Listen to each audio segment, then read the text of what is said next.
bonsoir à tous, bienvenue à cette édition d'information du jour dont voici les titres. Le 27 avril dernier, le Gabon célébrait la journée nationale de la néonatologie. Nous le verrons dans ce journal. La société SUCAF rachetée par l'État, désormais nous ne parlerons plus de SUCAF Gabon mais de MFB Gabon. Pour finir, une fois de plus, le trafic ferroviaire a connu un déraillement qui vient suspendre les voyages sur le territoire national. Nous le verrons dans ce journal. Voilà, c'était tout pour le sommaire. Bon confort d'écoute à vous.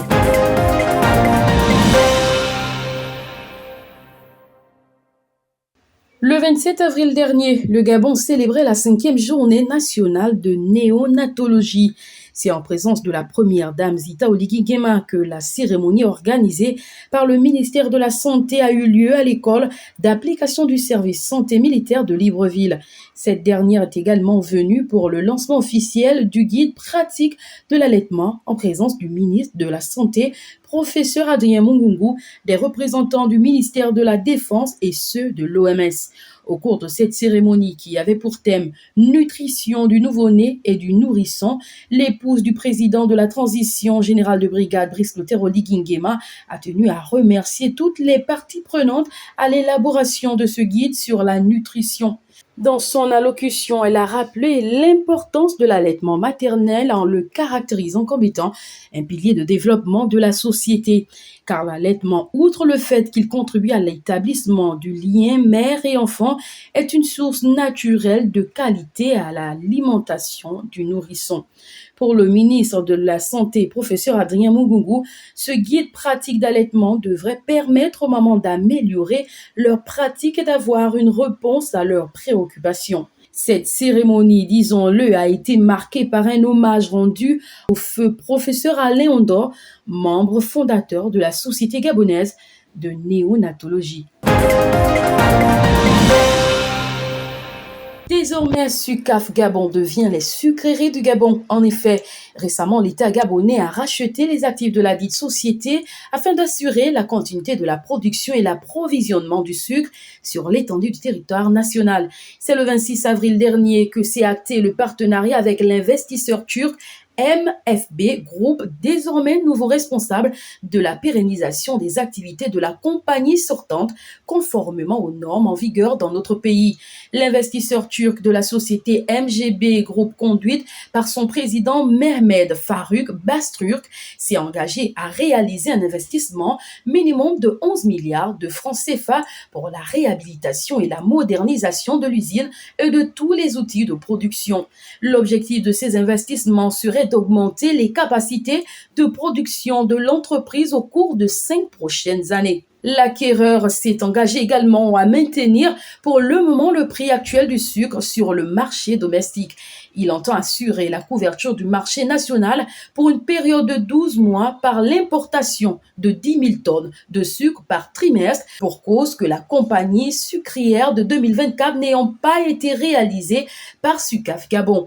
À cet effet, MFB Gabon a déjà procédé à la commande de sucre pour les trimestres prochains. Le dialogue national inclusif vient de marquer plus ou moins la fin de l'Empire Parti démocratique gabonais ainsi que ses partis politiques alliés. En effet, c'est au terme de la grande assemblée générale d'adoption du rapport final que le bureau du dialogue national inclusif, sur la base des contributions des Gabonais, a proposé la suspension du Parti démocratique gabonais et ses partis politiques alliés. Les Gabonais ont unanimement voté ou proposé pour la grande majorité la suspension du Parti démocratique gabonais et ses alliés. L'ex-parti au pouvoir depuis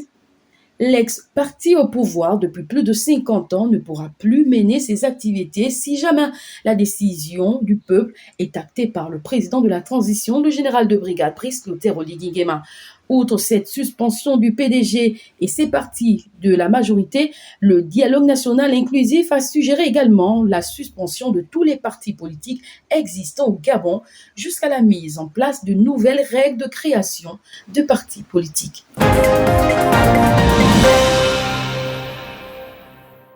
Nous clôturons cette édition d'information, mesdames et messieurs, avec l'information sur le déraillement de train qui a eu lieu le vendredi 26 avril dernier entre les gares de Milolé et Lastrouville dans la province de Logoué-Lolo, sud-est du Gabon. En effet, a eu lieu à cet endroit un déraillement de train minéralier contenant 26 wagons vides. Pour ce faire, la CETRAG a suspendu la circulation ferroviaire pour cause de déraillement d'un train minéralier entre Milolé et Lastrouville sans faire de victimes. Le train numéro 3473 a déraillé au PK 476, endommageant près de 300 mètres de voies ferrées, une situation qui a pour conséquence l'annulation des trains voyageurs numéro 511 au départ d'Ovendo et numéro 532 au départ de Franceville prévus pour le vendredi 26 avril dernier. Par ailleurs, les réservataires des billets ont été remboursés, nous font signaler les responsables de la CETRAG. Toutefois, les équipes seraient sur le terrain pour le rétablissement de la circulation ferroviaire. Voilà, c'était tout pour aujourd'hui. Merci de nous avoir suivis. À demain, même heure, pour un prochain numéro de votre édition d'information sur Ogo Info.